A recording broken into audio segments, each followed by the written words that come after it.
현대인의 성인질환 당뇨병, 과도한 업무 스트레스와 잘못된 식습관, 그리고 운동 부족으로 인해 최근에는 점차 중년보다 앞서 젊은 층에서부터도 발병률이 높아지는 추세입니다. 최근 2019 OECD가 발표한 자료 통계에 따르면 한국에서 당뇨병으로 병원에 입원한 환자는 멕시코에 이어 두 번째로 많은 것으로 나타났습니다.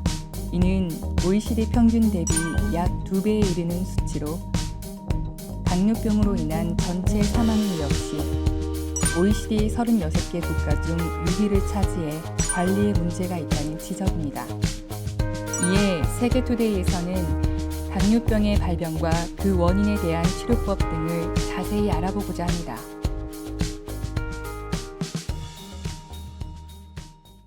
오늘은 송도 백오 시아공단 등 경기 사회권의 대표기관인 시아병원 최창균 내과 전문의를 모시고 당뇨병에 대하여 알아보는 시간을 갖겠습니다. 네, 안녕하세요. 네, 안녕하세요. 현대인의 대표 성인질환으로 당뇨병을 꼽을 수 있겠는데요. 당뇨병이란 왜 생기며 어떤 치료법이 이루어져야 하는지 알고 싶습니다. 네. 당뇨병은 두 가지로 나눌 수 있겠습니다. 성인형 당뇨병과 소아형 당뇨병 이렇게 부르기도 하고요. 제1형 당뇨병, 2형 당뇨병으로 부르기도 하는데 1형 당뇨병의 경우에는 췌장 자체에 기능적 문제가 있어서 인슐린이 부족해서 생기는 병이고 2형 당뇨병의 경우는 췌장에서 나오는 인슐린이라는 호르몬이 잘 우리 몸에서 인식되지 못하는 감수성 저하 때문에 오는 건데 우리가 먹은 어떤 영양분이 우리 몸으로 이루어지지 못하고 그 영양분이 그냥 피 속을 계속 떠다니는 그게 과잉된 상태를 당뇨병이라고 할 수 있겠고요.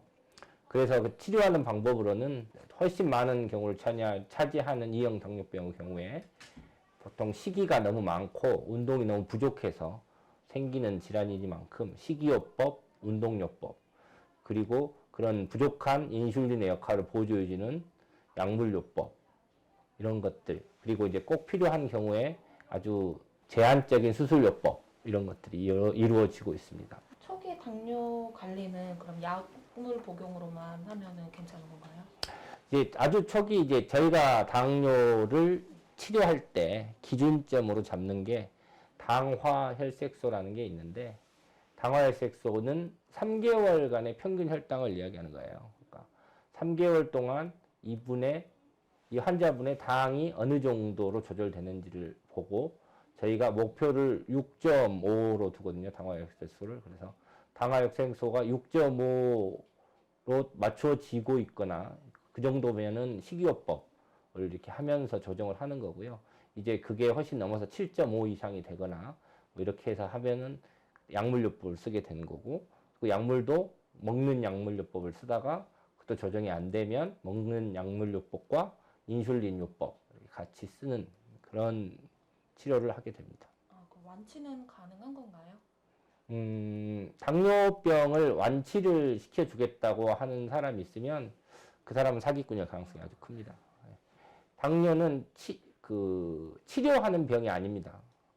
고혈압도 마찬가지인데요. 조절하는 병입니다. 조절. 평생을 조절해 간다고 봐야 되는 거고요. 어느 정도 조절이 됐다가 다시 나빠질 수도 있고요. 하지만 기본적으로는 조절하는 병이다. 완치라는 표현은 잘 쓰지 않는 병이다. 이렇게 생각해야 됩니다. 당뇨병은 처음에 말씀드렸다시피 여러 가지 요인이 지속적으로 쌓여서 있는 병입니다. 그러니까 나쁜 습관이 당뇨병을 불렀다고 할 수 있겠죠. 그래서 그 나쁜 습관을 없애는 생활 습관 개선을 해야 됩니다. 제일 중요한 건 완치되는 병이 아니다. 그래서 지금 당장 좋아졌다고 해도 이게 한 번으로 끝날 병이 아니다. 그래서 누가 한 번으로 고쳐주겠다는 사람이 있으면 거기는 굉장히 경계심을 품어야 된다는 거 한 가지. 두 번째는 이제 수많은 민간요법이 있거든요. 민간요법들 중에서도 효과가 있는 것도 있고 없는 것도 있어요. 근데 효과가 있다고 한들 그거를 맹신해서는 안 된다는 겁니다. 예를 들면 뭐 누에를 그러니까 누에죠 뽕, 그러니까 그 뽕을 만드는 그 누에를 삶아 먹는다든지 아니면 어떤 약초를 다려 먹는다든지 그 세종대왕도 이걸 앓으셨거든요. 그 당시에는 누에도 갈아서 먹이고 약초도 갈아서 먹였습니다. 왜냐하면 지금같이 좋은 약이 없었기 때문이죠. 현대의학에서 훨씬 정제되고 안전하고 좋은 약들이 많이 나왔으니까 굳이 그런 당을 떨어뜨리는 민간요법은 안 하시는 게 좋고요.